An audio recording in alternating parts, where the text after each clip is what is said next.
thanks for what you do with your podcast and all the rest. You're doing a great job. Hope everybody keeps tuning in. You get a lot of good info, a lot of insights, understandings of how to get strong, how to stay strong, how to use your strength. You do a great job, dude. You make things better than they are in real life, I think. If you don't follow Massenomics, y'all do it. Social media, website, everything. Massenomics.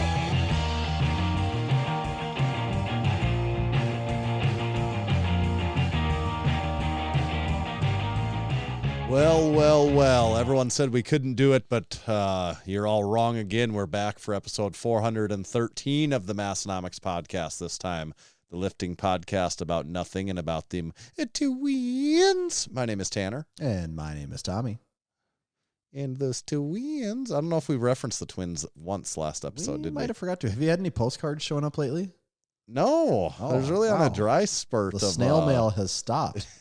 Yeah. Well, that's disappointing.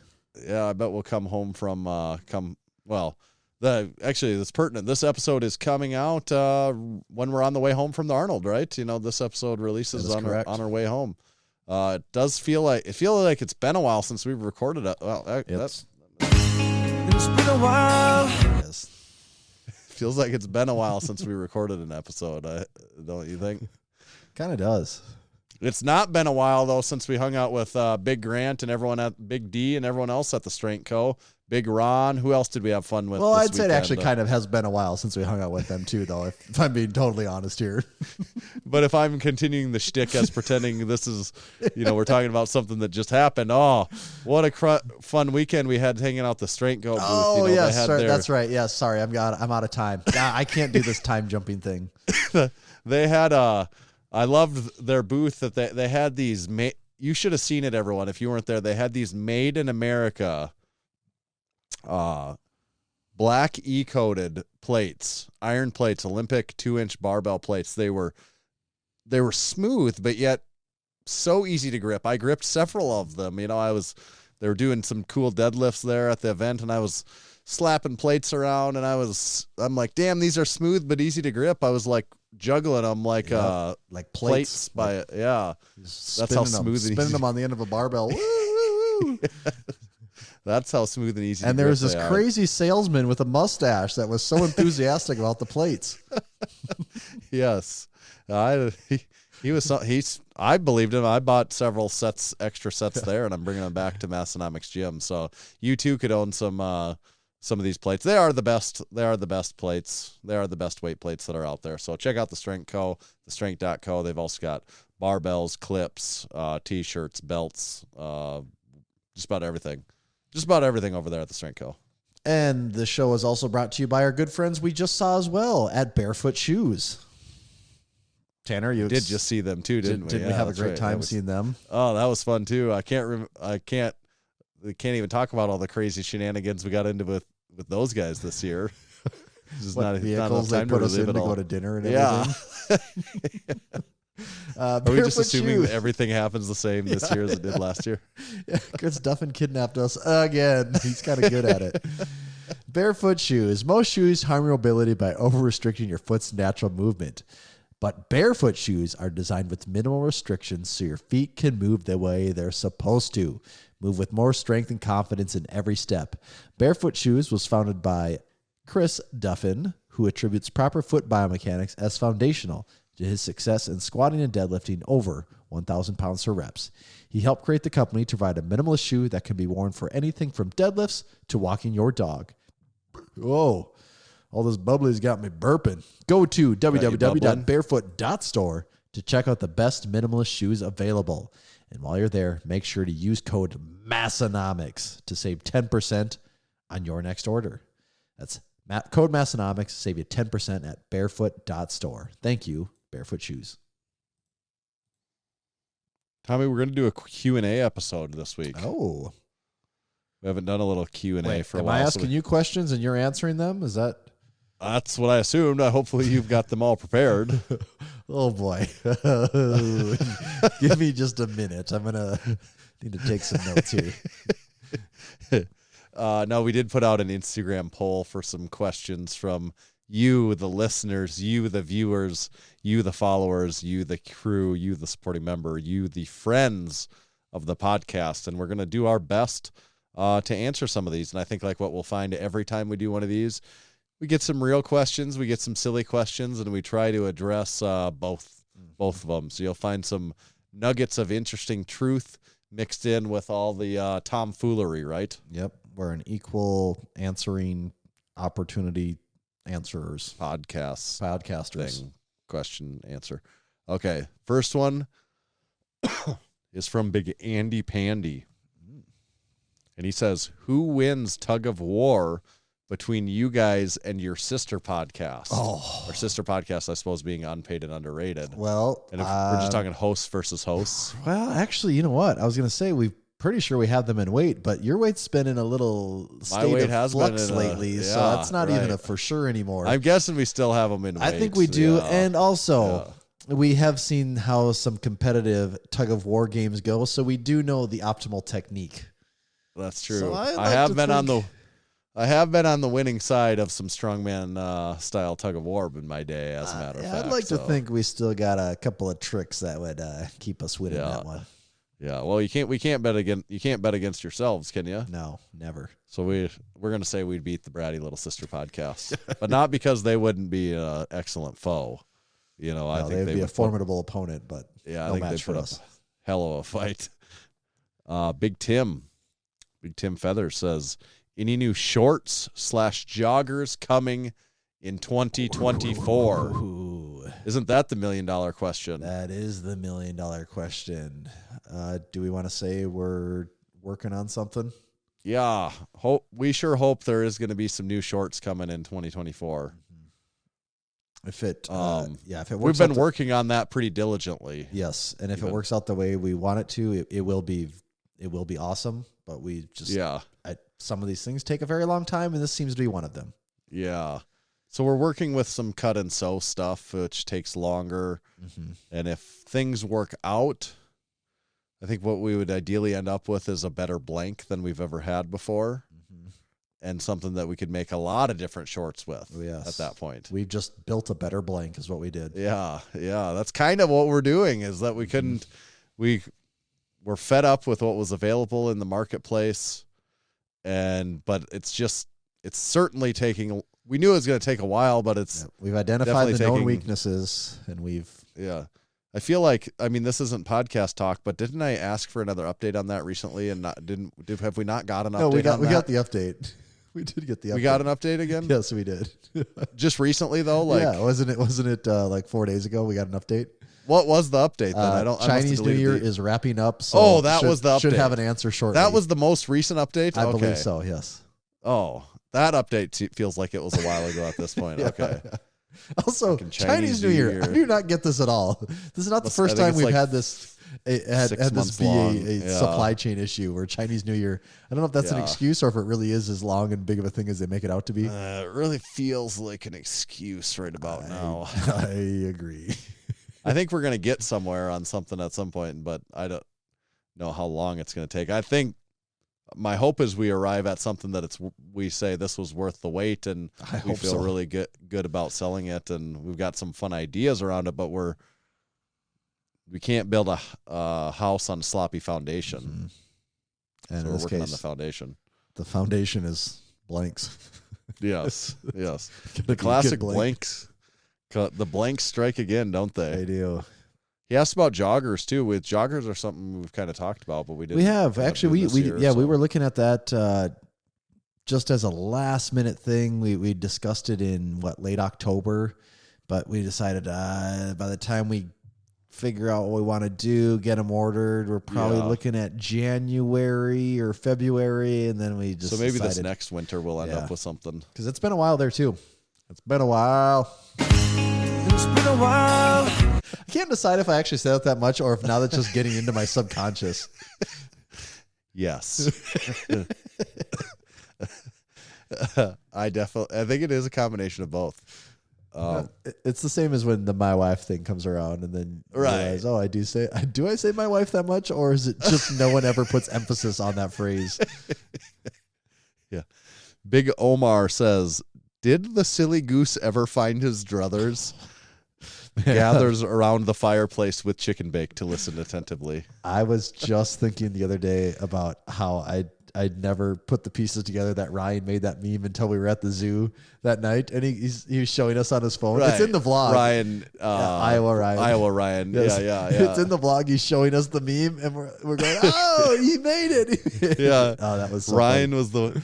that was a good one. It was one of us. Who was one of us reading the story, or like were we all sitting little kids around the story? I can't remember if we were both children or if someone was reading it to us. Wasn't Jonathan in it? Oh yeah, maybe. Okay, now I have to. I'm going to do some research here. I'm going to Google, did the silly goose ever find his brothers? We're still just as curious as you guys are. Yes. I'm Googling that question now. Perfect little sweet Jim. He wants to know, will I make weight? He's asking, will he make weight? Actually, we didn't really talk about this. We just said that your weight has been in flux, but no, he's saying, will he make weight? Will he make weight? I hope so, man. He's got to get his diet tuned in, though, right? Yeah, he cut it close last year. I'm a little nervous. Walking a fine line there. Yeah. My weight dropped down to a new record low. I don't know if I updated that. I don't think we've talked about it on the podcast since 2 episodes ago, maybe, but dropped down to 242. I officially made the 242 weight class. Wow. Now for the first time. That's, are you feeling light and nimble? Yeah, I'm feeling light and weak. Is what I'm feeling How much do you think your bench has suffered in this process? Oh, fuck. A lot. Like my max bench is way lower right now. I mean, do you think you can bench 350 right now? Yeah, I can bench 350. Do you think you can bench 375? 365. No, I wouldn't bet my money on it. I think 365 is probably like now I think I could stay at this weight and grow that up a little bit. You know, I definitely could bench 375 at this weight.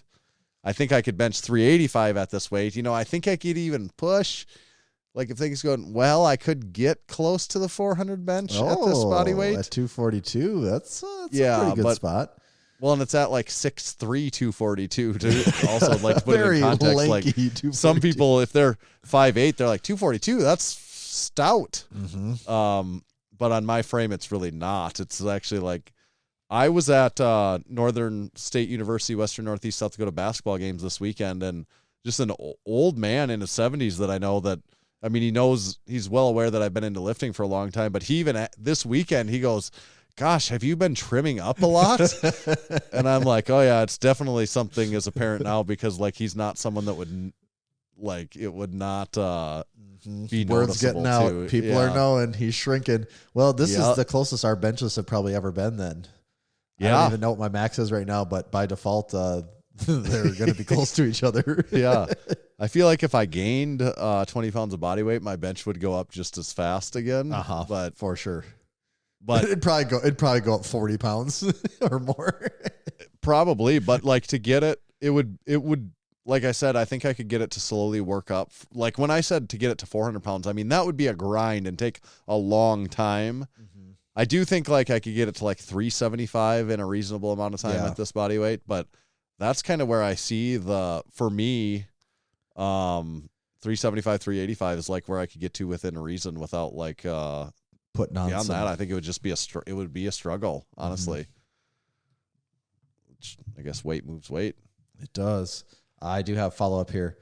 How the Silly Goose Found His Druthers. It is you reading the book to me and baby Jonathan. Okay. Baby Pit Viper Jonathan. That's good. Oh man, this video just brings back memories. Yes. Oh, you pulled up the video. I went to the actual video and then found found the spot in it. Big Bryce also says, do you think people will lift harder or will they live easier at the Lift Hard, Live Easy Classic in 2024? Yes. Yes. Yes. What would be the question? Are they going to lift harder or live easier, just like those two compared against each other in that year? Or are they going to like lift harder than they did in 2023? Okay. Live easy? There's this angle. I think everyone. Like, will the change in lifting hard or change in living easy which one would see more growth in 23 to 2024? Oh boy. Well, see, it's hard because we've grown in our numbers. So that makes me think that just by default, we're going to have more people lifting hard and also more people living easy. Yeah. So you think it's going to be about a wash between the two, though? Can they go both, like just more extreme in both directions? Is that allowed? That's what it kind of feels like. They will just be more extreme in both directions. I think so. There'll be more people that are lifting really hard, but also more people that are living really easy. Yeah. I think the lifting hard is probably I knew people were going to live easy. The lifting hard at these events is always the thing that I'm like, oh yeah, people are still lifting hard. They're here to get There's nobody it. here that came to not lift hard. It's in the name. Big Joffrey, we'll call him. What's the record for most chicken bakes in a day? Competition coming soon. Well, we didn't have an official competition on that. I think Big Matt maybe ate 6 in one day. That was the number that was sticking out. So that's what we're rolling with. I don't think I want to do a competition where we challenge people to eat the most number of chicken bakes in one day. Yeah, a day is a long time. You could do some damage. If you're going to do that competition, I think you limit it to 15 to 30 minutes. How many can you put down? Right, because like I think we're talking about doing stuff. Not that I'm saying eating chicken bakes for a solid week, but those people were eating right at their daily calorie. Like they're not for a solid week, like eating like double their calories themselves. Or something. You know. Yeah, you got to put a time limit on that though. Reduce the damage. Big, mostly squat videos. Matt says, "What was the most challenging merch item that you guys ever made?"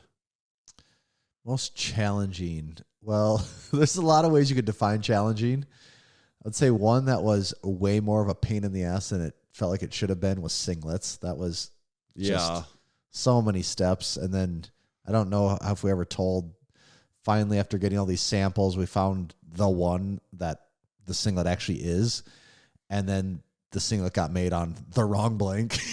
Yeah. It was a very wrong blank. It ran about 2 sizes too small while also being probably, I don't know, 8 inches longer in the legs than the other one was. It was all off. And so then that delayed that out another, month or two after it already felt like it had been delayed a month or two. Right. So that one was a huge pain in the, actually anything outside of a t-shirt sort of can be a pain because you're just dealing with stuff that a t-shirt's somewhat easy. We know t-shirts are always the easiest, right? The only variable with t-shirts is how is this blank going to hold up? Is the blank going to be consistent? Because apparently that's not a for sure in this day and age. But yeah, otherwise blanks. I mean, we know we're going to put a design. It's going to be on a t-shirt. It's going to be roughly the same size we set it to be. It's going to be roughly the correct colors we told it to be. There's not a lot of surprises there, but you start getting into embroidery and patches and just different pieces of apparel and merchandise. And there's a lot more ways things could be interpreted. And sometimes you do get samples. Sometimes you don't get samples. Sometimes the sample you get is not the product you get in the end. So there's just a lot of ways that communication can break down. I mean, luckily, I'm not trying to sound negative. Luckily, things go the way we expect them to, or things go the way we are hoping them to go 90+% of the time, probably 95+% of the time. But every once in a while, there's just something that's a little more work than what it seems to be worth. Yeah, some of the more challenging ones are probably ones that you don't know about because they still have yet to exist. Because of that's very true. Like we're like, well, nope, this still isn't working. We're just not making it, even though we know if we could just get it right, we would sell through it awesome. But or there has been some things that we thought we had a good idea, and then by the time we figured out what the numbers would be, we'd realize how much we'd have to charge for that product. And we're like, we're just not even selling it then. Yeah, we don't. It just the number of people that would have to buy it to even make that worth it at a price that seems way too high to us in the first place. Yeah, so there are things that we do abandon once we start crunching the numbers. Okay.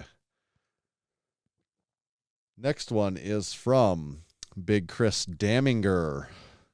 Would you be open to a collab with Tango Charlie if they ever answer? I think we know the answer to that one. That one's a resounding no. If they needed someone to collab, they're going out of business signs. I think we could collab with that one on them. If Tango Charlie was, I wish I knew the saying here, but it's like if someone was something, I wouldn't throw him a rope to hang himself with, or like I don't. You can imagine what the saying is there. Do you know kind of like a saying? I think of the one from The Office with Michael Scott when he says, What if does he Toby, what's he say? If Toby or what's he talking about?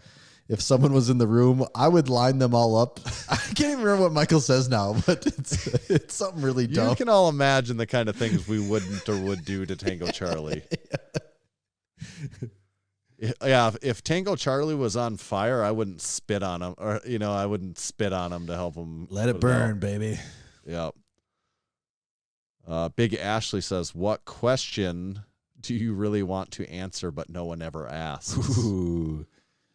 I don't know if I have one of those. I don't think I have any hidden motives on these 2 days. Yeah. I mean, that is kind of the I beauty really of wish having there was our a own lot more podcast. C10 pickup questions in here. I really wish there was a lot more. What other things do I try to talk about that people don't want to hear about? Yeah, I don't know. It's sort of the beauty of the podcast. We can talk about whatever we want, so it doesn't. We're not limited to this question format. Yeah, it's not the game. The show isn't just overrated, underrated. And we're like, damn it, Tanner did four topics, and none of those topics were ones I wanted to talk about. Oh, maybe next week. Right. Yeah. So you got nothing. I guess if someone had to ask a question, I'd say someone should ask another really good question that I think Kevin had the one time, the best gauge of strength, because a lot of good content came of that one question. Yeah, more questions like that we can just ride into the sunset. I guess if I had a question, just more really good questions. That'd be more my request. We get a lot of silly ones. Let's also make sure we're getting some really good ones too. Yeah. Big Nate said, "Will I'm Just Crew be on repeat at the Massenomics booth?" We don't play music at the Massenomics booth. We typically leave that up to Huck Finn. Yes, we do. He's just across the aisle from us. He'll be playing music loudly. I would not want to be blasting music from our booth. It gets to be I really can't talk long as day. it is. No. I get a headache as it is. Like, that wouldn't help me. Mm-mm. But if we did, I guess it would have to be. That'd be a good song to have. Yeah. Feature on the playlist. Yes. Yeah. Big Patrick says, "What's the hardest business decision you've had to make, and what's the softest?" See what he did there. Little opposites. The hardest business decision. I don't know if we've ever had any really hard decisions that we didn't. Because to me, a hard decision seems. It could be you don't know if you're making the right decision or not. The hardest, if in that context, that's actually a good way to put it, because we've had to do some uncomfortable things, or but it was always the right decision. Yeah, so it wasn't really a hard decision. But we've had to do some difficult things, but the decision was easy. It was just like the the execution is unpleasant or just. But I don't know. When I think about what you said, though, what's the hard decision, because you're not sure what's the right thing. Well, the hardest decision is probably sometimes the way we handle stuff that it's debatable whether or not we could or should be selling it anymore. Mm-hmm. That's probably the hardest decisions that we face. That's been the most talked about, debated thing, is where some things sit from a legal standpoint. Yeah, right. And because there is a lot of gray area. Mm-hmm. But we usually take the better safe than sorry approach, which is probably still the right decision. But that's a hard decision that we have to make. Mm-hmm. Because we leave money on the table by doing that. That is the longest running question we always have about anything, is just what is the right way to go with some of these things. And is there anything besides that's more my mind goes to on that hard question, but I don't know if you had anything no else. That's what I would have said too, to make an actual answer to what is a hard decision to make. But everything else it's kind of just we can do what we want, so it's not.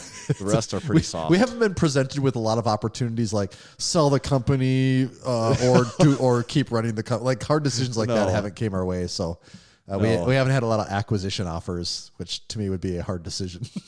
That if the money was enough, that could be a hard. Actually, if the money is enough, that's also not a hard decision. Well, true. Yes. If the money's in a weird area where we really have to think about it, that's a hard decision. Then, yeah. But Big otherwise, you just sell it and make just Massenomics version 2 then. Right. We got plenty of made up names we can come up with for made up companies to talk. Big Dave asks, is Aberdeen going to be ready for Lift Hard Live Easy Classic 2? I don't think they will be. The city's not going to know what hit it. Yeah. It's going to be the old wham, bam, thank you, ma'am. Is that what it is? There's a lot of questions about Lift Hard Live Easy Classic here, and he says Lift Hard LHLE 1-2. Oh, you know, like Roman numerals saying, like I. I mean, he just said I. Yeah, he said I. And some people say lift harder, live easier, or Lift Hard Live Easy Classic 2 could be a thing, you know. Yep. Well, it's not definitive. If only someone got to if only there were some people that were in charge of making that decision. Could say that could be a hard decision. That's pretty much your decision to make. Oh, damn it. How that will. I don't put my brain in Lift Hard Live Easy mode until after the Arnold. After the Arnold. I haven't gone there yet. So yeah. This is here's the question. Sock, shoe, or sock, shoe? I think we know the answer to that. It is sock, does shoe, anyone shoe. put on sock, shoe? I don't believe that anybody does that. Well, that's a weird thing to me because first I don't even of all, put those on at the same place. No, that was going to be my argument is, do you go get, okay, I guess some people keep their socks in their bedroom, their shoes in their bedroom, but I don't put those on. I put my socks on in my bedroom, go about my business. Then when I'm ready to go out, my shoes are at the door, and then those go on. So I think that would be a known and even question. in situations where I'm putting those on, you do the socks, you get the socks done, and then you move on to the shoes. You're not mixing and matching here. Right. Look like a crazy person with a shoe on and the other one's barefooted. What's going on? That would be crazy person. Big Keith Honeycutt says, how much fun are you going to have at home Gym Con? Well, we don't know that yet, Keith. TBD. Yeah. Maybe by the time the Arnold's over, we might have know a better something answer then. for that. I'm guessing we'll probably know by the time we leave the Arnold if we're going to be going there or not. Maybe. Be nice to know. We got to know eventually because someone's got to know. Actually, we don't have to know. We would just never go if we never found out. That's true. I guess indecision could be the decision. It would be. Big Keith also asks, what do you want to see this year from Unpaid and Underrated? Oh, boy. It's more of the same, I think, right? Yeah, I'd say keep refining that. Keep honing I want to those see skills. you not go a week without an episode again. That would be the big one. You can't break the streak. Yeah. Yep. That would be severe disappointment. New episode every single week. That's what I want to see. The rest of it, that's their own secret sauce. I don't tell them how to bake their cake. So exactly. Any more references I could use there? Like, I'm not going to tell you how to get your hair caught in a crawler.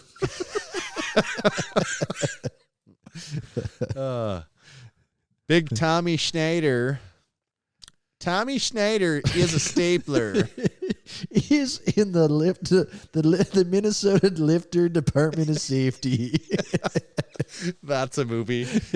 Tommy Schneider will be played by Rob Schneider. And Rob Schneider is a spotter and loader in the Minnesota Department of Rob Lifter Schneider Safety is at the Tommy Lift Hard Schneider.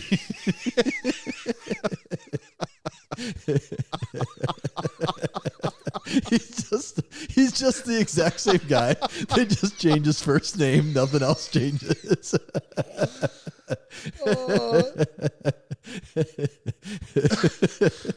Oh God, that's so stupid.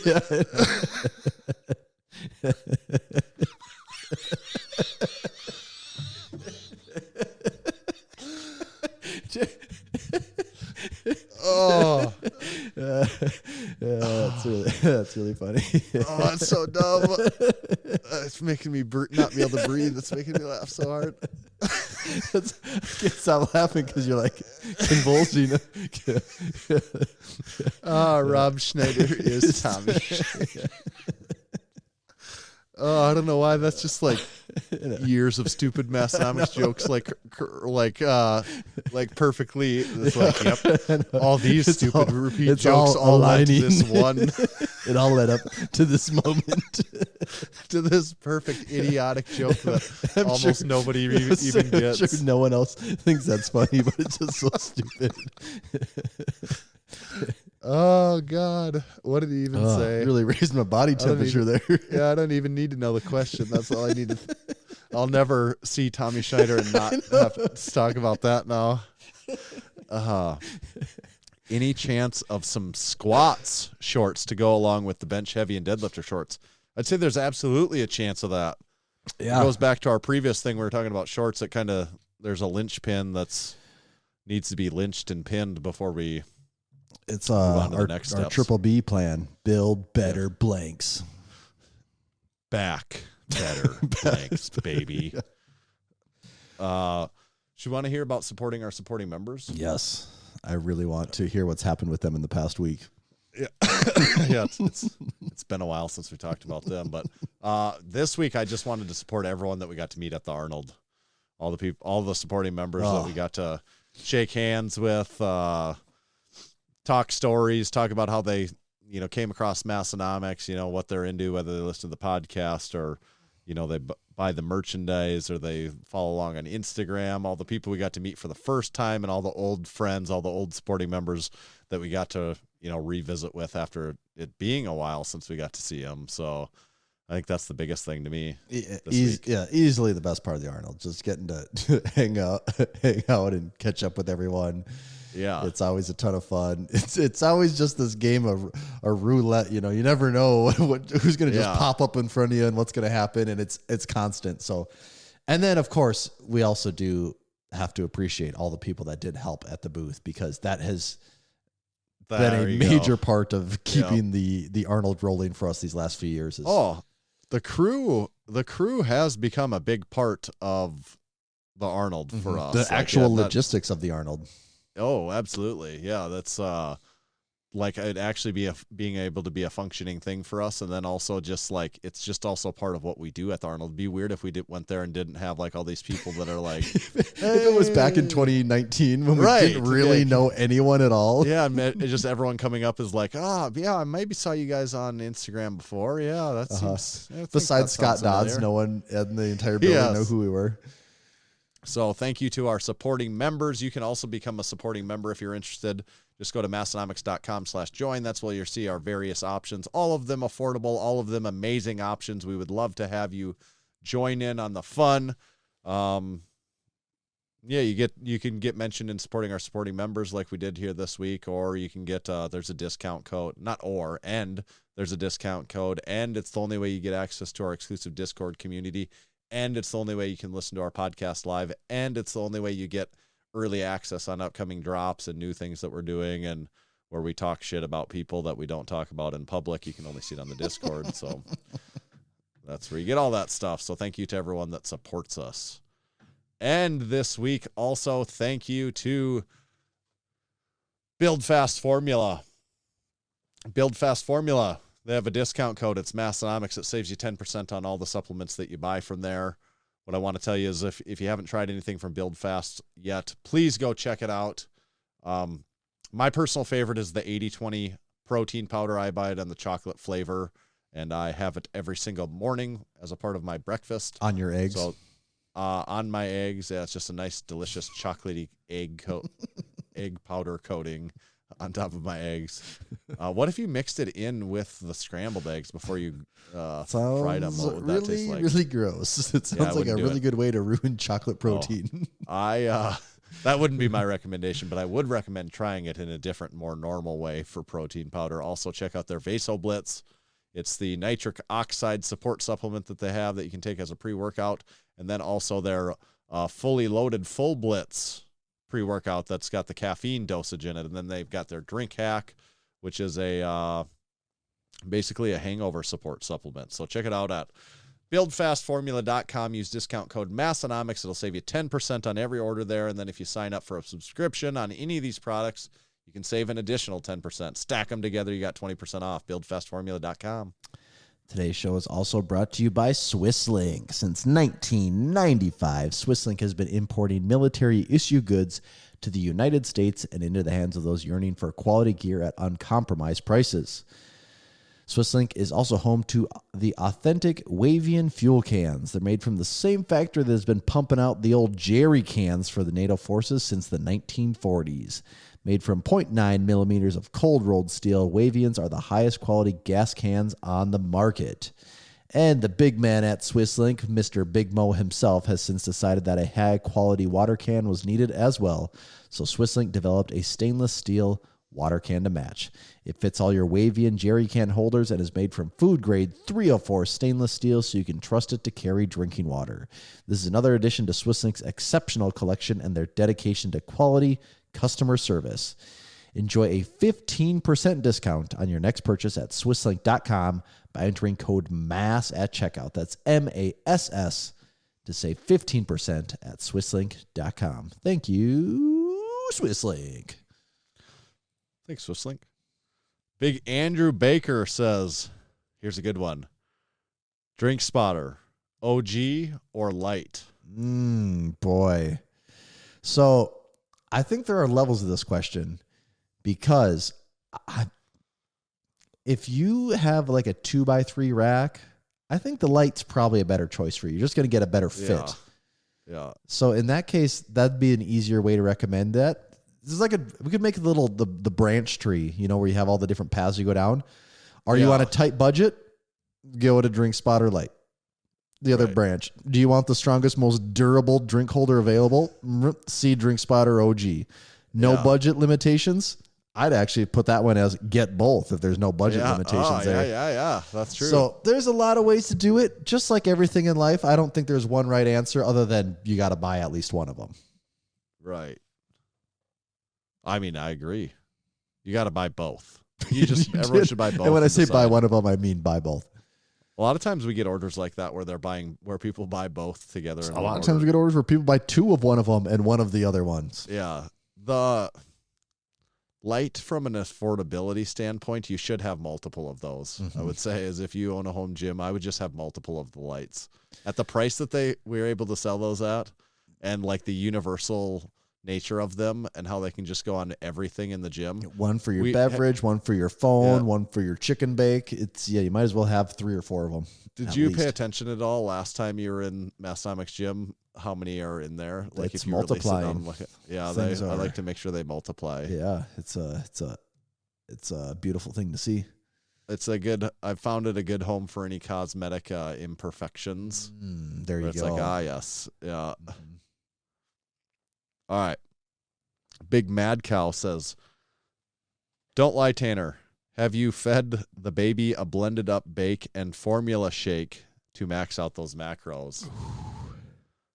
No, we haven't done that. We don't, it's hard to get fresh chicken bakes in it's not South just Dakota, down the road. It's a little ways. Right, and only the freshest for my baby. So no, we haven't done any chicken bake shakes for them yet, but that's maybe Build Fast should come out with a chicken bake flavored protein powder. Yeah.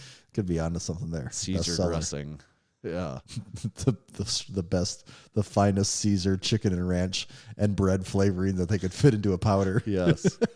Big Chris D, FMK.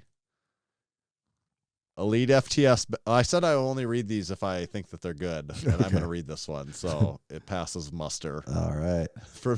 That's been my official policy. Is FMK only gets read on Q&A if it's worthy. So FMK, Elite FTS bathrooms, the Arnold bathrooms, or the Aberdeen YMCA bathrooms. Oh, well, the easy one is you kill the Arnold bathrooms, right? That's not even a question there. Yeah, you kill the Arnold bathroom. I think actually the whole thing's easy. It probably all fits into place here. Yeah, I think you marry the Elite FTS bathrooms. Right. They were that top notch. The best gym bathrooms I've ever been to. And not actually, even by most standards, you could say that the Aberdeen YMCA bathrooms were totally acceptable, right? Weren't they? Yeah, I don't remember going in there a whole lot, but there's one stall in that. See, I'm thinking of the upstairs one. Yeah, that's the only one I ever went in, but I can't even really think of what they were like, honestly. Yeah. I mean, they weren't like dirty or anything. No, they just weren't memorable. Mm-hmm. I think he's getting at the toilet paper. They had great toilet paper. They there did though. Yep. Yeah. Of course. Great toilet paper at the Aberdeen YMCA. Yeah, but that's the answer, I think, definitively. Okay, next one. From Big Joe. When can we expect to see the Lift Shorts 2.0 make a return? Ooh. This comes up like every Q&A. It does. It's probably a tough one to make a return. Just it's in a gray area. Yeah. And if you're asking when we make something on that, like what about on that blank? If the question is like, oh, we just really like that blank. Which some people do say that. Yeah. But there's also a lot of people that said, I do not like that blank. It's way too hot. That's a polarizing blank, yeah. And that does make it a challenging item to sell because, yeah, people do have strong opinions on that one. Yeah. Big Moto says over under on questions related to Tango Charlie. Well, we're only a couple of those so far. Do we have 2 even, or has it just been? Yeah, maybe that's like 2 if you count it, and so really there's not that many questions. So I think we're gonna get like 3. Yeah, I was gonna say the line was gonna be 3.5 there. Yeah, but fuck Tango Charlie. That's still my answer to anything related to them. Say that enough, they'll come out with a shirt that says that probably. That's just as long as nobody buys it, I'm all right. All right with it. Okay, here's a good question. I think this is an interesting question from Big Park 51. What is more impressive? I'm going to actually start this over just in case I want to use this. This could be a good clip. Spit it out smooth. Yeah. What is more impressive? A 500-pound bench press or an 800-pound deadlift? Ooh. That's a good question. I thought. Did I say that in an okay way, would that be weird if I pulled that now? You'd be like, why is he saying it like that? No, he said it with conviction. That's fine. Okay. 500-pound deadlift or an 800-pound, 500-pound bench or an 800-pound deadlift. Boy, I've got an opinion. Yeah, you probably do. I think I'd probably lean towards. I'm actually really torn on this. Part of me wants to lean towards an 800-pound deadlift. Numbers. Those were good numbers because if you said 705, I think I'd say bench all day. Yeah, just because, just in our own experience, we've seen several people hit 700 pounds on the deadlift. We've seen very few people, like no one hit 500 basically, just like in Massenomics gym. Right. But 800-pound deadlift is big. And if you're having this conversation even a few years ago, 800-pound, who's hitting 800-pound deadlifts? No one. Right. But the only reason I pause there is because so many people have started hitting 800-pound deadlifts. But I still think you could. You could have an answer to this question. Look at open powerlifting. How many people have done one of each? In my mind, I'm gonna guess that an 800-pound deadlift is still more rare than a 500-pound bench. Do you think or not? That's kind of where I go on it. That's kind of what I think. I think so. And I have like my own bias on it because I think I got pretty close to a 500-pound bench. There's a few guys in the gym that have cracked that 450 mark. Right. And there's been one 500-pound bencher. Yeah, we had one. Yeah, but 800-pound deadlift, like there's been a bunch of us that have broken like 700 pounds, but to go from 7 to 8 is a really big jump. It is. That's why I think 800. I would say an 800-pound deadlift is more impressive than the 500-pound bench, generally speaking, but not by a wide margin. I think those are good comparison numbers. They are. Okay. Can I? So what's the squat number? I was going to say, so if I is even it a just 700-pound well, squat? Even if we said the same thing, what would you consider more impressive, an 800-pound squat or an 800-pound deadlift? An 800-pound squat. Okay. Yeah. I think an 800-pound squat is, But a lot of times when guys are in that territory, though, like those numbers are just kind of equal already. So once you start getting up there, it's. Well, what if you say, because those are really high numbers. They are. So what if it's a 700-pound squat and a 700-pound deadlift, or 6 and 6? 6 I and think the 6. squat is out. To me, the Yeah, squat I'd is say the always squat like by is- default the more impressive. It is. Just look. If you go 5 and 5, it's the squat for sure. Yeah. Yeah. Once you start getting that 800 range, things kind of don't make sense because you're talking about Right. you're talking about a handful of people in the world. Right. But when you're in the 6 and 7 ranges, those are numbers that are attainable. And the number of guys that you see hit 600, that's not that crazy to see someone hit a 600-pound deadlift. It's just not. Right. But a 600-pound squat is kind of crazy. You know, you go to a local getting up meet, there, yeah. you're going to see guys pulling 600 pounds in probably any local meet you go to. Right. You're not going to see very many people squat 600 pounds, if I any. guess the thing to me is the nature of the deadlift. You'll see, here's what I'll say. You'll see little people. You'll see small people deadlifting large amounts of weights. You almost don't ever see relatively small. I use that term. I mean, but you'll see 180-pound people pull over 600 pounds. That's not right. That's not unheard of by any means. It's much more rare to see them squat that, And not just them, anyone. Yeah, to and that's why I 600. think it's more impressive. Mm-hmm. Like of the equivalent numbers, and some people are going to be like a squat specialist, or just some people can squat more, they can deadlift. But I think the rule of thumb is that the squat, so to them, hitting that same number on deadlift is actually more impressive for them, for that individual person. But I still think the rule of thumb is the squat is more impressive because it feels rarer. I agree. And this sort of goes back to our conversation. Yeah, it does. What's the best gauge of strength? And we're using some of these same arguments that we had for that one. It just did turn into the same question kind In a of, way didn't it did, yes. But it's a different way. It's an interesting, different way to look at it. All right, too. here's one though. So this is the numbers. You know, a number a lot of people. I don't know. Actually, is this even the number? People will say, actually, I'm probably just making up things in my head. I don't know if anyone says this or if this is just me. I'm thinking of a 315 bench, a 405 squat, and a 495 deadlift. 3, 4, and 5 plates. Yeah. On all those Yeah. lifts. Yeah. If you're of a certain level of strength, I think all those ones are very doable and attainable. And there's a good chance that you could realistically be hitting all of those at a very similar time in your training. Yeah. Right. And of those 3, is there one that sticks out to you in that list as being more impressive? Or is it, that's still maybe, depending on who you are, like intermediate enough that it's not that. See, of those 3, I think they're pretty good numbers that scale with. I think those are all scaled pretty well.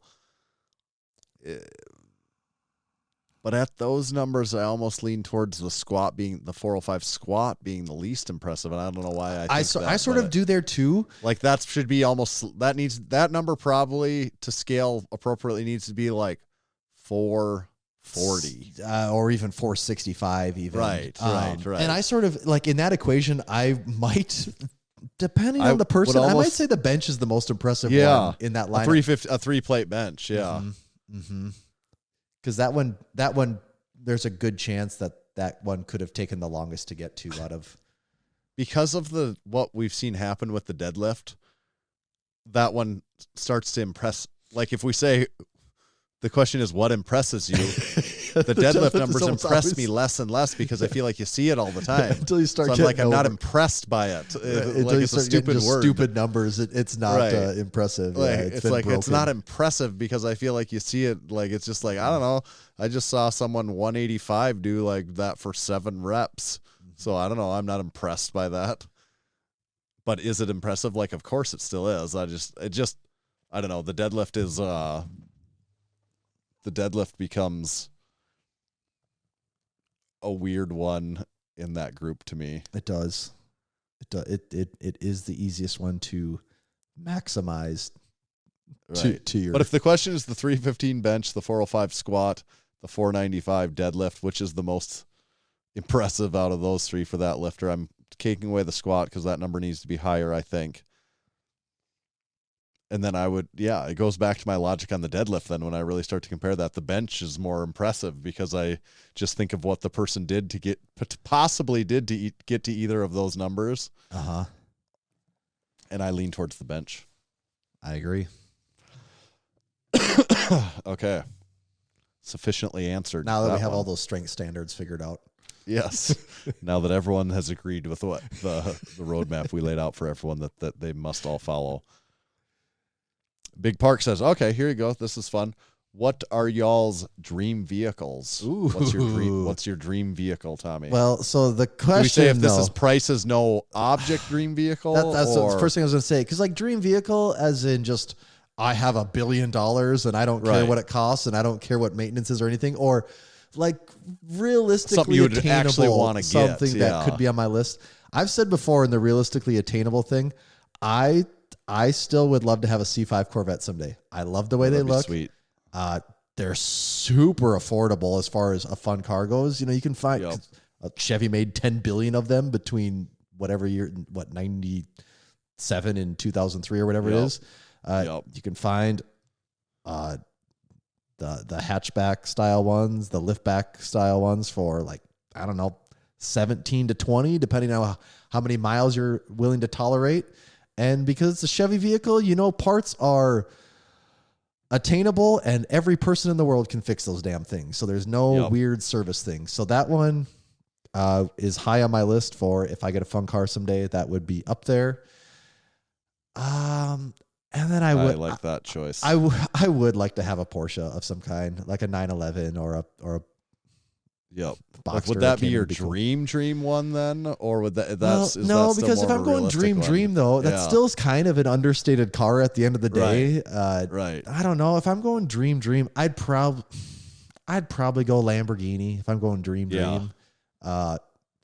Ferraris and stuff like that are cool, but right. I don't know. Something about Lamborghini seems. Like, what's the new Lamborghini model? Like, what does Lamborghini make right now? They're in the process of. Is it in the? Well, it's the Revuelto is the one that's coming out. Okay, I don't even know that name.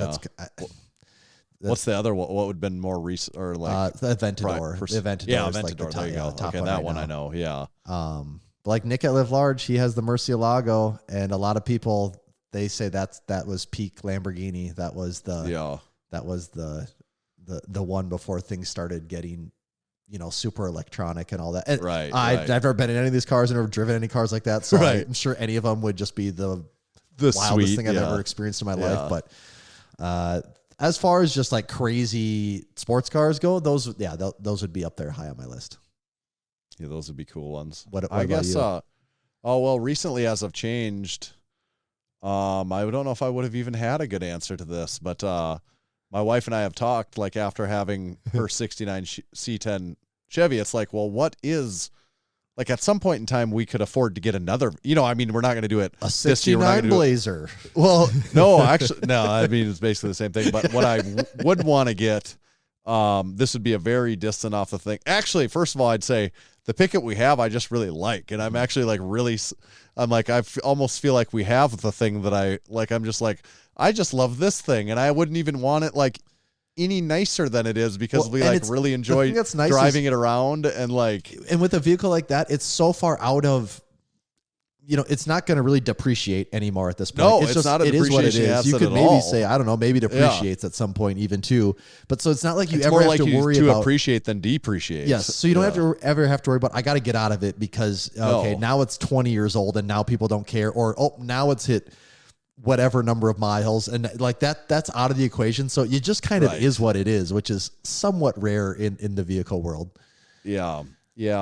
So I would go with if, you know, price being not really an object, what I want is sort of matching. It's not really matching, but 69 Chevelle SS, which because Mary and I we're like, well, if we got a car, what car do we want to get? And a Camaro is a common one, but to me, the Chevelle, it's Melba Toast from Dazed and Confused. He's got the SS Chevelle, and I would so my dream one, I guess, would be like a fully restored big block 69 Chevelle that's just like immaculate, like that's just ridiculous. But I would also buy it to drive it too. Like I've absolutely anything I got, I would have the intention of like, no, I'm using this. I don't want it to buy. I would never want to buy anything to be like, no, just to look at it or to protect it and drive it. That would not be fun. I don't pay a ton of attention to like 70s cars and older than that, but of that era, the Chevelle would probably be at the top of my list versus anything Mustang wise or anything that Right. that Dodge. And there's was cool doing Mustangs. and there are, but too. I always thought the Chevelle was probably, and it's cooler than the Camaro. I think the Chevelle was. I think so too. Yeah, I the mean, Chevelle I was mean, the awesome. Camaros are cool too, and like I know there's a lot of people that like Mopar stuff, but I don't know if that turns my crank quite as much. Yeah, anyways, that was but, never, and that's probably one with me where my dad was. He to him the car was always the Chevelle, like that was the one. So that's Right. probably one that rubs off on me from that. right. And a lot of people like it. That's why they're so, and that's why it comes to my mind because they are expensive. Nice ones are like very expensive because it's very commonly considered one, goat Yeah. status, in there. So, well, not technically, but yeah. It's highly Okay. desirable from that Right, era. right. Will Dan Bell make a comeback? I mean, it looks like he's getting ready to lift now. He's lifting heavy well, as it is. So. he's got a meet, right? Okay, Aren't they is he doing a meet for sure then? Isn't he doing some Yeah, I think kind of you're right. head-to-head thing against Yeah. another guy? I didn't even recognize the other guy's name, or maybe I'm just not remembering off the top of my head. Maybe that's why. But yeah, I thought he had a head-to-head meet coming up of some sort. I mean, Yeah. it looks like he's crazy strong. Yeah. I would never count Dan out, no matter what he says also, because sometimes he might say that he's not going to do it anymore. But then I think the allure pulls him back in. Will Hathor be winning? Will Hathor be a contender for winning World's Strongest Man again?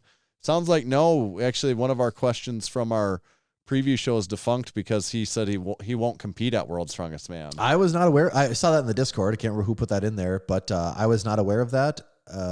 Believe were they saying whoever put that in there that Hathor said he's not going to do World's Strongest Man after how everything shook out with Eddie and all that. Was that yeah, I think that's a big, and I think whatever the promoters, he doesn't get along with them because of it and all that. So we won't see him there. So I guess the easy answer to that is no. Otherwise, I would say if he would be competing, I would say absolutely he could be. If you're asking, could he be a contender? I'd say like right away. It looks he's deadlifting 1,000 pounds already. Dude, that guy's strength just comes back so fast.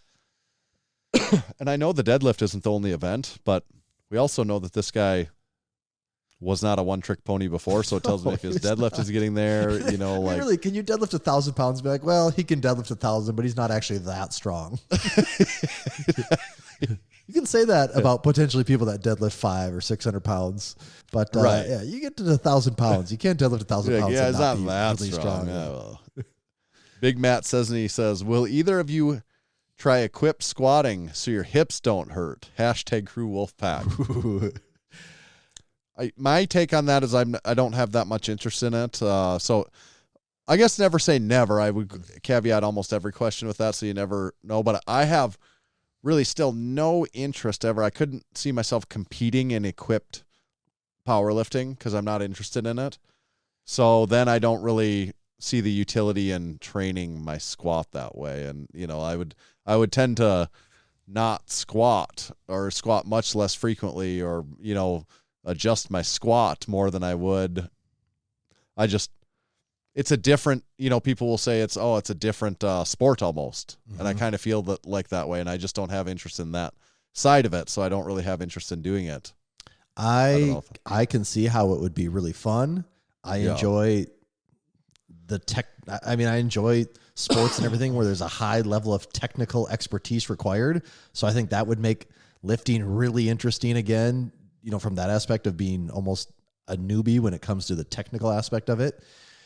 But with that being said, I am incredibly limited on time. I don't have anyone to help me. I train basically alone, in the way that no one that knows what's going on is around me, really. So I'm not in an environment that's conducive to doing equipped lifting. So for those reasons, it would not be a good fit for me at this time. Yeah. Thought I had another point on that, but I'm not. And also, I would just say I'm not knocking it like anyone that does it. I'm for real. I think personal. I can totally see how it would be a lot of fun. I totally do. It's a new challenge. It's a different thing. I can see how it would be a lot of fun to do. Here's my other thing. The way my hips hurt, I guess I would have to put my money with where my mouth is to say this definitively. I do not think equip squatting would help. would not hurt my hips. Oh, okay. I think my hips would still hurt. Yeah. Is what I'm saying. Like, I don't think that would solve my problem. I don't think throwing more weight on but having like supporting gear would not hurt my hips. And maybe that's a bold statement that someone that wears that stuff would say. I think you're wrong. But that would be my hypothesis. I could see that. And mine, now that I've done even more, now that it's been almost 2 months and my hip still hurts, and I'm realizing this isn't going away, and I'm finally starting to acknowledge it and look into it more. I'm actually starting to think maybe it's some type of labrum thing from what I've looked at online. And I don't know. I don't know if a squat suit helps that or not. Right. Walfer Iron Jim, did Big Eddie win sudden death dodgeball to be able to bring Tanner his 80-pound York roundheads? Yeah. So in the meetup there, Eddie was picking up some 80-pound dumbbells that Walf Iron's been the caretaker of for me for several months. So shout out to both those guys for facilitating that transaction. And we'll see Eddie in Ohio and be able to grab those from him. Hopefully Highway Patrol doesn't find out he's smuggling York roundheads. Yeah, they'll have something to say to him about that. Yeah. He also said, is Scants really the twins? Because did you see they had the cardboard cutout Scants together? This is from Big Mike. Feelings on Big Grant's new podcast. Is Massenomics the mother podcast? I would start off by saying I am so thankful that a group of white guys came together to start a podcast. to share their life experiences. Yeah. It's what we've all been missing, I think. We are underrepresented on here. Yeah. So finally, someone give all of us a little bit more of a voice. They're doing I like the OK. I like the OK podcast, and I'm glad that he started a podcast, and I think it's going really well. Yeah. So everyone can check that out if they haven't. It's the OK podcast. Yeah, Grant's always got a lot to say, and this gives him another channel to get more information and lots more fun talks out there. And one of his co-hosts, Big Jeff, is a supporting member of Massenomics, and the producer, Big Jordy, is a supporting member of Massenomics. So take from that what you will. I will name nobody else from there because they are not supporting members. Grant's kind of, Grant's a supporting member too. So in the sense that he gives us way more money and through the biggest sponsorship. So, yeah.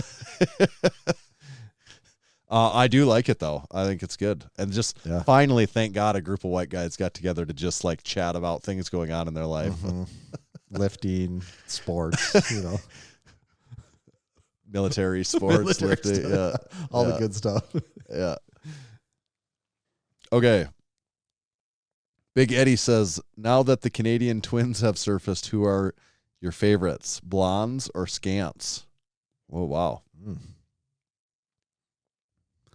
Well, I just like all twins. I don't think the song discriminates. Yeah. Don't discriminate. Big Eddie also says, which crew are you most excited to see at the Arnold?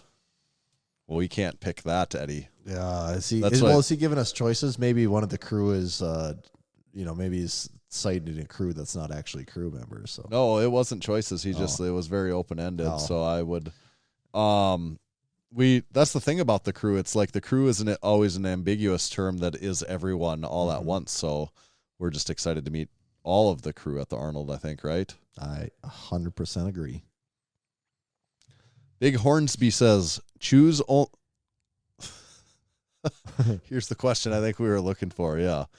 Choose only one personality trait to most accurately gauge someone's lifetime intermediateness.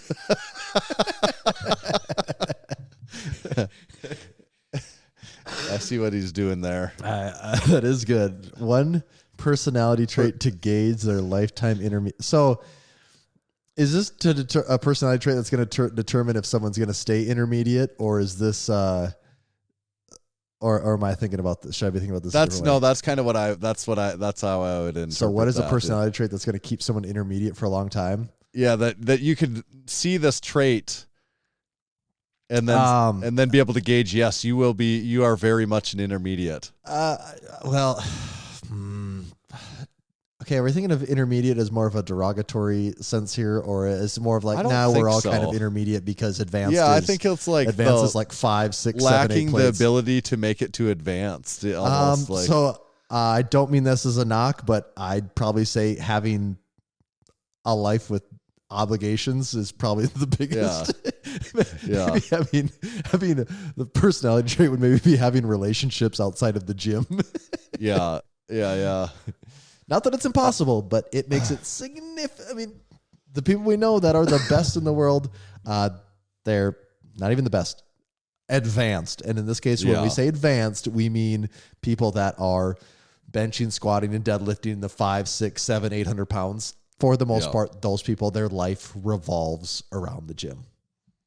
This isn't a personality trait, but this is just a thing that I think becomes more apparent to me also too, is just like I'm not saying anything revolutionary here, but I think people even underestimate how important genetics are of like your predisposition to how good you can be at. I mean, you can get better. Actual advanced. We're talking actual advanced here, not. I know a guy that can squat and deadlift over 500. That's not advanced. Right. That's not advanced. Is we're talking 600 plus Like, pounds on multiple lifts. Yeah, someone's ability to get there. For most people, it is not the amount of work they put in. Isn't even the limiting factor. It's just what your genetics predispose you to. Yeah, it's like that's a big like. What's the limiting factor for most people being a D1 football player? It's your genetics. Yeah, it's like it's not. You can play at how other hard you levels work. if you just play hard and you're disciplined. But to be at a D1, an elite D1 level, you got to have the total package there. Yeah.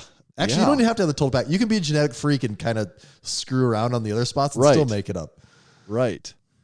So that's why I think it's just so much genetics. Actually, I think people is a way bigger factor than steroids or any of that other. It's just like your genetics first, which is kind of frustrating because obviously none of us have any control over any of that. But it is. But we're also talking advanced here. This is not. You can't use the genetic excuse for like if you're I can only squat 300 pounds. Why I can't get to 400 pounds because I don't have the genetics? No, I think anyone could work to get there. Honestly. Yeah, you start to think about why can't my squat be 700 pounds? You might be hitting a genetic limit. It might literally never be able, like no matter what you did or do, it might not be able to get there. Mm-hmm. Like that's the case for me. I could say, I don't even think if you gave me whoever you think is the best lifting coach and nutritionist and outside of like some advanced drugs, like I'm not going to squat 700 pounds. Well, and just in your case, it just might be your genetics, the pain of your hips is a genetic condition, and where it's just not letting you get there. Exactly. Well, that, especially with lifters as they are not 20, as they get older and older, like the biggest thing that sets almost all of our training back is injury and pain management. And if like that's a genetic component of like, I'm predisposed, my hips are going to have problems. Like that's just like that's a genetic predisposition that I have. So there again, I think it's genetics still most important. And it's not everything, but when we're talking about like these elite level, of getting out of who's going to be past intermediate, I'm not even answering the question anymore, but because it's funny because the question was it personality trait. So I didn't have a good answer for that because I can't. But yeah, I mean, you did have something noteworthy to say in that. But yeah, personality trait though. Actually, what was the original personality trait for what? That would gauge someone's lifetime intermediateness. Yeah. Boy. I'm just going with what I said on the whole spiel that didn't answer the question. Yeah, I think whatever we said there is good enough. Yeah. From one of the Davids, he said, will Tanner show up to Lift Hard, Live Easy as a jacked 220? Ooh. I think those two current things trends would be contradictory. If current trends continue, he'll show up as a jacked 198. If I get to 220, nobody's going to be looking at me and say, wow, that guy's jacked. They're going to say, wow, that guy guy's is in trouble. Thin. You're going to say, wow, how thin. Someone help What a thin him. man. What a thin, frail man. Yeah. Which there again, it's funny because you wouldn't think, like, to average human beings, if you say someone weighs 220, that's when I weigh 220, I feel pretty large. right. I'm about 210 now, and yeah, if I get to the 220 mark, I feel like I'm big. But if I weighed 220 and I walked into a room, if anyone that's like, they'd be like, you look gaunt. Like, what is your genetic condition right now? yes. Be like, well, I'm sorry. Did you guys know he had cancer? Like, what happened? He must be in his getting therapy for it. They're fighting him. Yeah. Next question from Big Brand. I heard Brian works for Tango Charlie. Oh God. We need to talk with our HR department. Oh, he was planted. Now That we know. Starts to make a lot of sense, doesn't it? It's all coming together. Yeah. Okay. Let's go with Big Steve says Costco hot dog inside the chicken bake wrapped in a cheese pizza. Delicious gains or abomination? I just don't think you need to combine any of the Costco items. You are like allowed that. to eat them separately. You don't. Yeah. Just because you bought them from the same place doesn't mean they need to be consumed all collectively together. I know people do that stuff like, oh, you got to try you cut the cheese off of the cheese pizza and put it on top of the hot dog and put that in the chicken bake. I'm like, I would just have each of those things. That's what I'm fine with each food being its own thing. I don't need everything to be this blended, mixed together substance. Big Josh says, who could drink the most, then deadlift over 600 plus pounds at Massenomics gym? Well, Josh, when you were there, you could certainly be in the running for that. I feel like that's a self-serving question. Okay. Yeah, we said Josh. I feel like Ryan, your brother Ryan, could probably drink quite a bit and still I deadlift would 600 think he'd pounds. be right up there. If, Ryan also was kind of pukey, though, so that's you would have that not going in his favor. Okay. Those would be my top two contenders. They'd Nobody be else front immediately runners. jumps out to me. You could have potentially put your name in the hat. You could have just sheer willpowered that one at some point, maybe. I wouldn't feel good about drinking that much and doing it. But what if they said it's just for a good one cause. night and a good cause, like $1 million is the cause? I think you I could put up try. a fight. I would give it a try. Yes. I don't feel like I can drink that much anymore. Is my biggest limitation. I know I can't drink that much anymore. I ain't as good as I once was, but maybe I would be as good once as I ever was. Rest in peace, Toby Keith. Big Nick Rolf, how did you get? How did I get my happy birthday on supporting our supporting members? That is from your wife. Your wife you have to thank for that, as a matter of fact. So let her know. My wife. And he said, in an effort for 3 supporting members in a row, this is our 10-year wedding anniversary. Oh. So congratulations on the 10-year anniversary of your funeral. Beat the odds. Yes. Okay, last question for this week. This is from Big Lee. What is your favorite non-South Dakota Midwestern state? Ooh. Okay. It's kind of challenging because I haven't spent extensive amount of time really in a lot of other Midwestern states.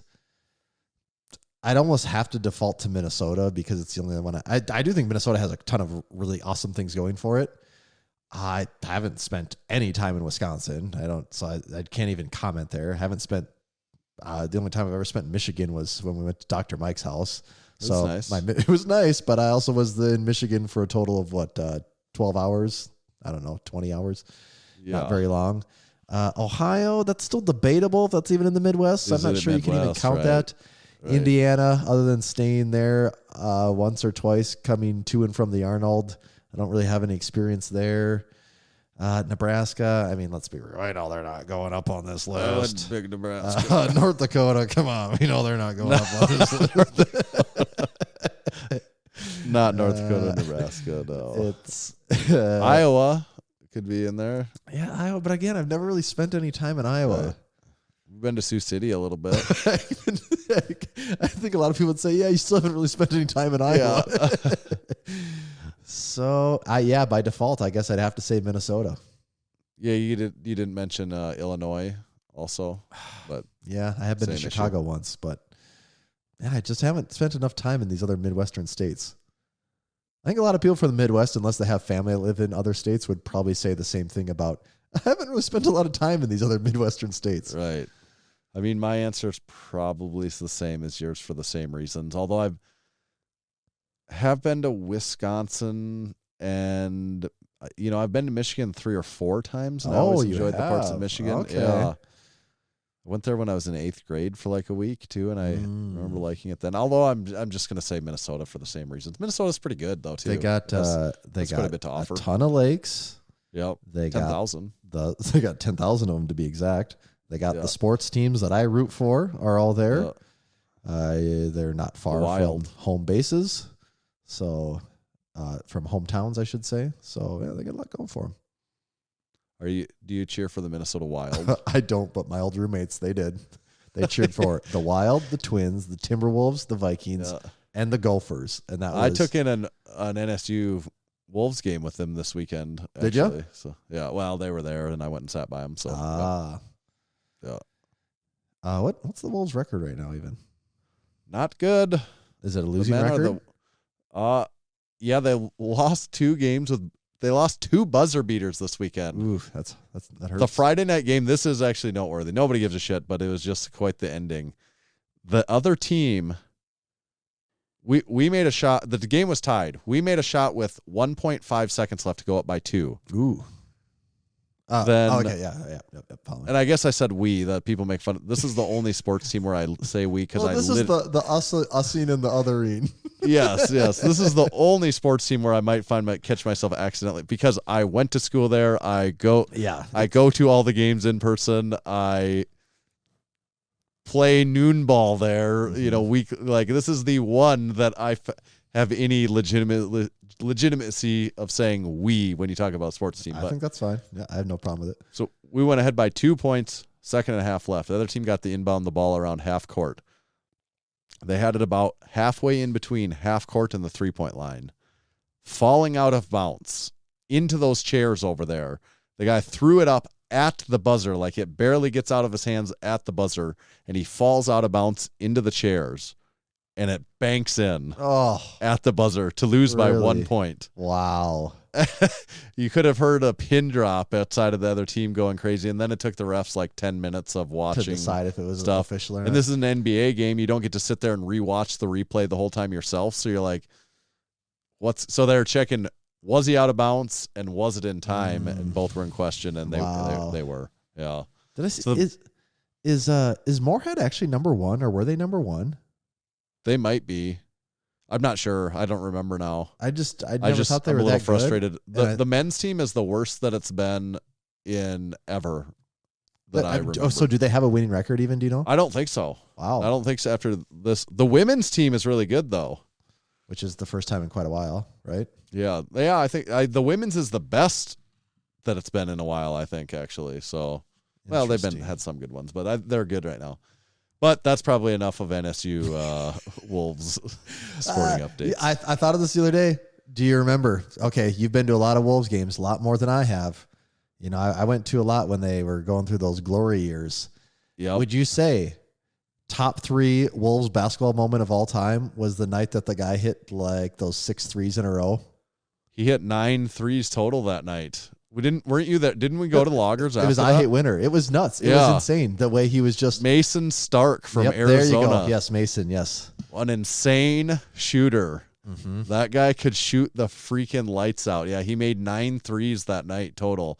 And yes, that's my personal favorite moment of being at a game. That was when he got because it got to the point where he was just walking across half court and everyone's saying, "Shoot it!" And the guy's guarding him past. He was shooting. He shot repeated logo threes, and they were going in, draining them. And people were literally like, it was a tight game, And because of his little onslaught, we ended up winning by like 25 points in the matter of like 2 minutes. Like, it was like, what just happened? I've never seen anything like didn't he go, that Did on he any go level. like 9 for 11 or 9 for 12 on threes that night? Yeah. It was the most, I've like never even on TV in a highlight have I seen like that rapid of a, like so on fire. Like literally that is NBA Jam on fire where you're just throwing the ball It was and it's make going a three, in. go down, the other team misses, come back, the same guy Make makes a a three. Yeah. The team goes down, misses, same guy comes back, makes a three. I think he did it. Like, did he do it 4 or 5 times in a row? Yeah, the entire crowd was just like, I've never been in a basketball crowd where just everyone's just yelling, shoot it, like just to almost just tell the guy like you have nothing to lose here, and then he'd throw it up and it'd go in. It was awesome. I've ran into him once or twice and I bring it up every time because it was like my favorite moment of like especially live at an event, sporting event is like the coolest thing. So, my wife's cousin, she has family that lives in Arizona. They actually played basketball. Oh yeah, they probably know who it is. They actually played basketball against him. Her one cousin played basketball against him when they were in high school. And that's the other, just as somehow to bring it back to the podcast, it's the funny thing about, I was talking about this with Mount Rossmore. He sat by me on like Saturday night at the game for a little while. And I was talking about levels then, kind of like the genetics talk. So we talk about these northern guys, like, so I talk about like my noon ball thing. And there's some good, like there's some former college players and stuff that come around and stuff. But say one of these active northern players came up, one of the ones that I'm like, oh, that guy's a hack. But if he came and played like with me, he would make me look like I don't even know how to touch like I don't even know what basketball is. Like, and he would be out there like doing moves that you're like, what the fuck, is that fucking Michael Jordan? Why are you so athletic right now? Yeah, but then you take the best player on this Division II team and put them, in the mix with like Kansas's team or any something. D1 schools, right? They're going to be like, there's a northern guy right now. Yeah, in Minnesota. Yep. Right. Same thing. And he doesn't. Right. I mean, he plays, but not. Yeah. And then you take most of those guys and you put them in the NBA and you'd be like, well, first of all, most of those guys don't even have a dream of the NBA. Right. And then the ones that make it, 80% of them also go on to do nothing. Well, most of the people that make it in the NBA are the guys that you're like, oh, that guy sucks. He just rides the bench, and like these, like, but like that's how good honest, the most of the people in the NBA now are coming from a different country. They're not even right. Right, that's true too. But that's what's so crazy is really it just there's so many levels to it where it doesn't even. Right. Yeah, any D1 basketball player. By all means, you are an incredibly good basketball player. But then, when you start looking at the top tier, it's like, no, you weren't even good enough to even get looked at here. Right. And that basketball is the example there, but you use the same example in football. I'm sure baseball. I don't know baseball, but football just has a bigger talent pool. So right, it's maybe a little different. Where basketball, there's just so few guys that even make a team in the first place. And if you ask me what the biggest factor is there, you compare it to a sport of strength like powerlifting. I said it's genetics is so important. I still think in basketball it's so genetics. Your is height. important You because, gotta be. How many guys are under 6'3" in the NBA? For every inch that you are taller, this is a statistic maybe made up, but I think accurate. For every inch you are taller, you're 50% more likely to make it to the NBA. Something like that. So if you're isn't there you're 6, even if you're 6'1" instead of 6 foot, you're 50% more likely than 6 foot tall. If you're 6'2" instead of 6'1", you're 50% like, and every inch that's true. If you're 6'6", you're 50% more likely than the 6'5" guy to make it. I could see that. I could have sworn I was reading an article one time that was talking about the statistics of all men that are over 7 feet tall. And once you hit 7 feet, your likelihood of being an elite level basketball player, because it's so rare to be 7 feet tall. Right. So it's an unproportionately large pool of people that are in that group that go on to be good basketball players, because that's already such a small group of people. Yeah, if you're 7 foot tall and you don't play basketball at all, how could someone not have forced you to do it at some point along the way? Like, no, you're playing, you're on the team. You gave up a lot of there. opportunity to not play. Yeah. Like, we are forcing you to play basketball, basically. Like, it doesn't matter how bad you are. You're still like, if you're 7 foot tall, it doesn't matter how bad you are. You're still like a college basketball player somewhere. Well, and Like, you can say even the if same you're- thing with football. If you're 6'5" and 300 pounds, you should be playing and football. fast. Yeah. You know, like, and like, not in a, you're not just like a sloppy pile of crap. You actually have Right. some athletic talent. Speaking of athletic talent or not athletic talent or genetics, one thing that is important besides genetics, which I ranted about, is your training. Contradictory to what I may have been saying earlier, your training does matter. And we were talking about elite level lifters, but You got to maximize those genetics. right, for most of us that we don't fall into those outliers. We're more in the middle of the bell curve. That's why it's a bell curve, because we mostly fall inside the middle of it. But check out Juggernaut AI. Check them out at juggernautai.app. Since 2009, they have been your leader in strength training. They've got a full catalog of videos, everything on their YouTube, but just about anything training related you can check out. And then the app itself, what I would say is go download the free trial of the app if you haven't ever seen it or looked at it before, and give it a try. I think you can get a 30-day free trial of that, and you'll probably be pretty blown away by how comprehensive this thing is. Just released some major updates to the app. I don't know if you caught that yet. Yeah, Tanner. I did actually. I don't know what everything is, but more reason to download the app and check it out is what I would say. Mm-hmm. And then if you do decide to get joined up for good, use discount code Massenomics. It'll save you 10% for the lifetime of your membership. With discount code, it ends up being like $30 a month at all, which is a great value buy. JuggernautsAI.app. And today's episode is also brought to you by Texas Power Bars. By the time this episode is out, Tanner and we've just released a little video that breaks down the entire history of the Texas Power Bar. Tanner, gens 1 through 5, along with the 29 millimeter power bar. Do I got that right? Yeah.